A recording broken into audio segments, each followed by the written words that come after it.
หลังจากที่ฝนตกแห้งมื้อหนึ่งกับคืนหนึ่งข่อยก็บ่ได้ไปถ่ายคลิปทางใดเนาะทุกคนมื้อนี้ก็เลยคิดอยากออกมาหน้ามาจอบเบิ่งเขาสิไปยามเบิ่งต้นที่ว่าเฮ็ดไว้ตั้งแต่ตอนฝนบ่ทันตกนั่นฝนตกแห้งหลายสังเกตเบิ่งทางหน้าเฮานี่จะเป็นน้ำพายหน้าข่อยก็ติดอยู่กับพายเนาะพายใหญ่บ้านดงบักไผซึ่งว่าคนที่อยู่บ้านดงบักไผจะฮู้ว่าพายนี่ตั้งอยู่บ่อนใด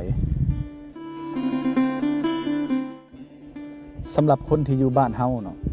เมื่อใดที่ฝนตกแห้งก็จะคิดเห็นทงไห้ทงหน้าคิดเห็นตอนเห็นลีข่อยก็เป็นหนึ่งในหันคือกันก็เลยมื้อนี้อยากออกไปยามตอนอยู่หน้าเบิ่งซะก่อนพอได้ออกมาแล้วก็เห็นเขาเขียวงามอันนี้ก็เป็นอีกกลิ่นอายหนึงที่เฮ็ดให้เฮาคิดฮอดบ้านคิดฮอดพื้นที่ที่เฮาเคยอยู่เคยนอนเนาะฝนตกแห้งข่อยก็มักออกมานอนหน้าเด้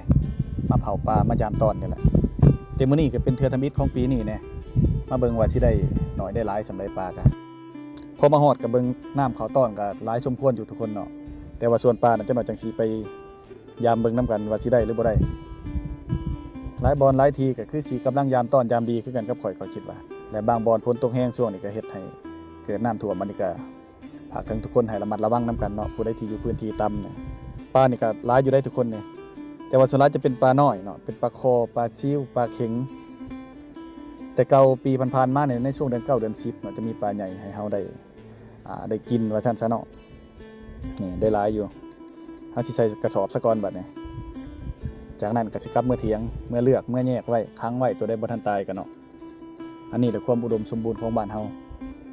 ข่อยกลับไปอยู่ไสไกลปานใดก็เวลากลับมาบ้านก็ยังคิดเห็นตรงไห้ตรงหน้าคือเก่าหลายๆคนก็สิบ่ต่างหยังกับข่อยคิดว่าเนาะ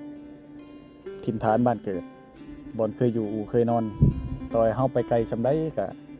อยากกลับมาเด้สำหรับข่อยเนาะหน้าฝนก็สิค่อนข้างยุ่งยากแน่น้อยหนึงเนาะทุกคนเนาะสำหรับการไปถ่ายคลิปของข่อยก็เพราะว่าข่อยต้องได้ไปต่างบ้านแน่